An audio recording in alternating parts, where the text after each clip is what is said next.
नमस्कार। आज हम भारत की ऊर्जा सुरक्षा से जुड़ी एक बहुत ही बड़ी खबर पर बात करने वाले हैं। एक ऐसा बदलाव जो काफी कुछ बदल सकता है। रूस, जो कुछ समय पहले तक भारत का सबसे बड़ा तेल सप्लायर था, अब उस पोजीशन से कह सकते हैं कि नीचे खिसक रहा है। तो आज के इस विश्लेषण में हम इसी बदलाव को डिकोड करेंगे। देखेंगे कि आंकड़े क्या कहते हैं, इसके पीछे की जियोपॉलिटिक्स क्या है और सबसे जरूरी, भारत की इकोनॉमी और फॉरेन पॉलिसी पर इसका क्या असर पड़ेगा। तो सबसे पहले जो हेडलाइन फिगर है उस पर आते हैं। 38 महीने का निचला स्तर। जी हाँ, रूस से भारत का जो क्रूड ऑयल इंपोर्ट है वो पिछले 38 महीनों के सबसे लोएस्ट लेवल पर आ गया है।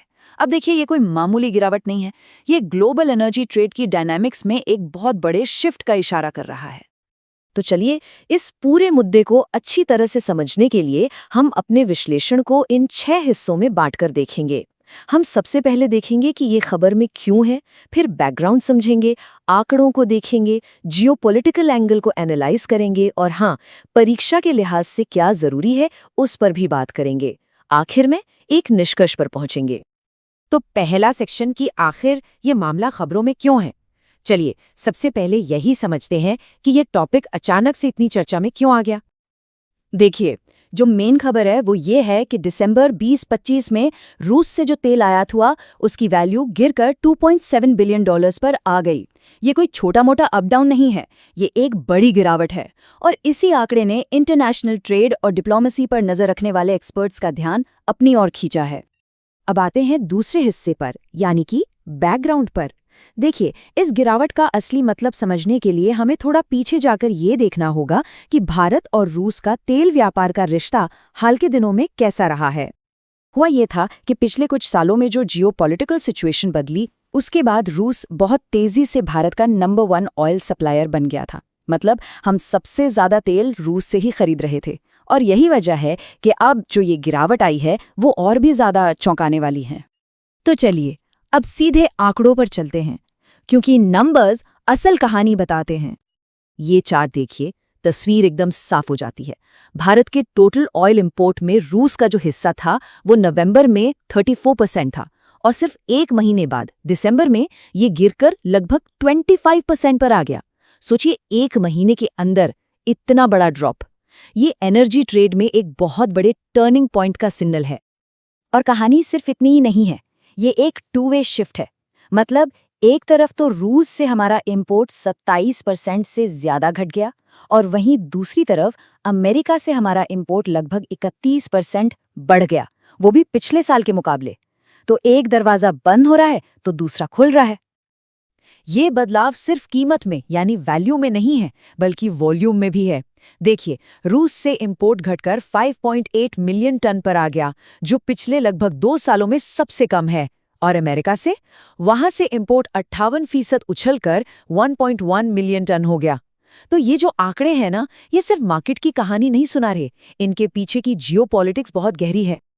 तो जैसा मैंने कहा, ये नंबर सिर्फ ट्रेड के नहीं हैं, ये सीधे सीधे ग्लोबल जियोपॉलिटिक्स से जुड़े हैं।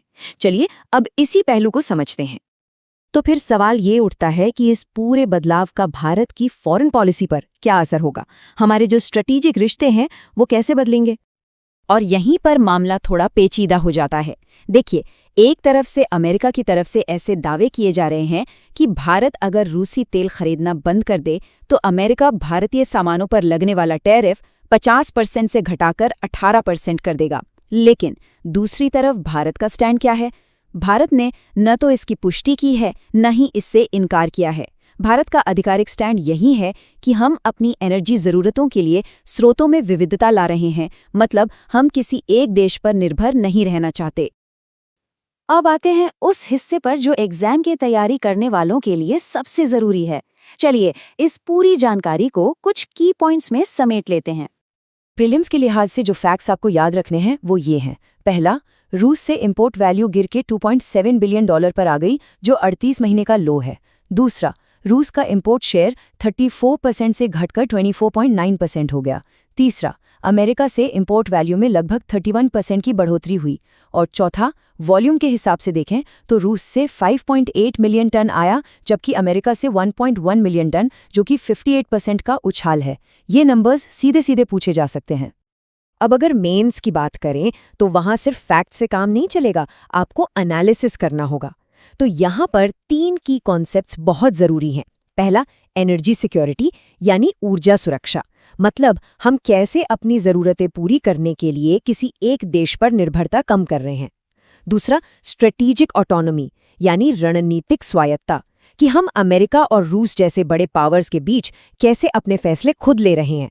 और तीसरा, जियोपॉलिटिक्स, मतलब भारत, अमेरिका, रूस के इस त्रिकोण का हमारे ट्रेड और फॉरेन पॉलिसी पर क्या असर पड़ रहा है। तो चलिए अब इसे समेटते हैं और देखते हैं कि भारत की ऑफिशियल स्ट्रैटेजी क्या है और आगे का रास्ता क्या हो सकता है। भारत का जो ऑफिशियल स्टैंड है वो इस एक लाइन में छिपा है। भारत का कहना है कि हम अपनी एनर्जी के सोर्स को डाइवर्सिफाई कर रहे हैं। मतलब हम किसी एक देश या गुड्स से बंद कर नहीं रहेंगे। हम मार्केट की कंडीशन और दुनिया में जो बदलाव हो रहे हैं उसके हिसाब से फैसले लेंगे। ये एक बहुत ही प्रैक्टिकल और स्ट्रेटेजिक अप्रोच है। तो आखिर में एक बड़ा सवाल हमारे सामने है। जैसे जैसे दुनिया की जियोपॉलिटिक्स बदलती रहेगी, क्या भारत अपनी एनर्जी की ज़रूरतों को पूरा करने और अपनी फॉरेन पॉलिसी में एक नाजुक संतुलन बनाए रखने की इस चुनौती को साथ पाएगा? ये एक ऐसा सवाल है जिस पर आने वाले समय में सबकी नज़र रहेगी।